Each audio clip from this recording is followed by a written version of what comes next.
કલ્પના કરો કે એક યુવાન હાથમાં માત્ર એક કેમેરો લઈને અજાણ્યા દેશના રણપ્રદેશમાં ઉતરે. તેની પાસે નથી કોઈ હોતું મોટી ઓળખાણ કે નહોતું કોઈ પીઠબળ, માત્ર પોતાની કળા પર હતો અતૂટ વિશ્વાસ. આજે એ જ વ્યક્તિના પાડેલા ફોટા એ દેશની કરન્સી નોટ અને પોસ્ટેજ સ્ટેમ્પ્સ પર જોવા મળી રહ્યા છે. એટલું જ નહીં, ત્યાંના શાસકોના ભવ્ય મહેલોની દિવાલોની શોભા વધારે છે, જેમણે એક આખા રાષ્ટ્રના જન્મના સાક્ષી બનીને ઇતિહાસને પોતાના લેન્સમાં કેદ કર્યો. એ મહાન આર્ટિસ્ટ એટલે અમદાવાદના ખાડિયામાં જન્મેલા રમેશભાઈ શુક્લ. વાત છે 1960ના દાયકાની, જ્યારે રમેશભાઈ મુંબઈથી એક બોટમાં શારજાહ પહોંચ્યા હતા. પિતાએ ભેટમાં આપેલો એક રોલિકોડ કેમેરો તેમની સાથે મોટી મિલકત હતી. એ સમયે યુએઈ એક દેશ તરીકે અસ્તિત્વમાં પણ નહોતો, માત્ર અલગ અલગ રજવાડાઓ હતા.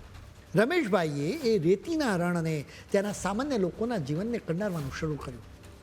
નસીબ એવું ચમક્યું કે 1971માં જ્યારે બ્રિટિશરો ગયા અને 6 અમીરાતો ભેગા મળીને એક દેશ બન્યો, ત્યારે એ ઐતિહાસિક પળને નવા રાષ્ટ્રના ધ્વજ ફરકાવતી તસવીર રમેશભાઈએ જ એમના કેમેરામાં ખેંચી હતી. આજે એ તસવીર યુએઈ માટે એક આઇકોનિક સ્મૃતિ બની ગઈ છે.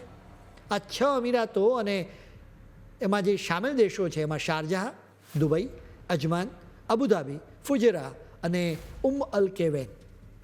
રમેશભાઈને ત્યાંના શાસકો રોયલ ફોટોગ્રાફર તરીકે ઓળખતા. શેખ જાયદ બિન સુલતાન અલ નયમાન દ્વારા તેમને ગોલ્ડ પ્લેટથી નવાજવામાં આવ્યા હતા. એ સિવાય બીજા અનેક સન્માનથી તેમને બિરદાવવામાં આવ્યા હતા. 87 વર્ષની વયે દુબઈમાં તેમણે અંતિમ શ્વાસ લીધા હતા. અંતિમ શ્વાસ લેનારા ગુજરાતીએ સાબિત કરી દીધું કે જો તમારી પાસે કળા અને સાચો સમય પરખવાની શક્તિ હોય તો તમે 7 સમંદર પાર પણ ઇતિહાસ રચી શકો છો. આજે ભલે રમેશભાઈ આપણી વચ્ચે નથી, પરંતુ યુએઈના ખૂણે ખૂણે તેમના પાડેલા ફોટા હંમેશા તેમની હાજરીની અનુભૂતિ કરાવતા રહેશે.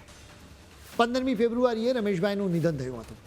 દુબઈના ક્રાઉન પ્રિન્સ અને યુએઈના સંરક્ષણ મંત્રી શેખ હમદાન બિન મોહમ્મદ બિન રાશિદ અલ મુક્તમને રમેશ શુક્લના નિધન પર એક્સ પર આ વિડીયો પોસ્ટ કરીને શ્રદ્ધાંજલિ અર્પણ કરી હતી.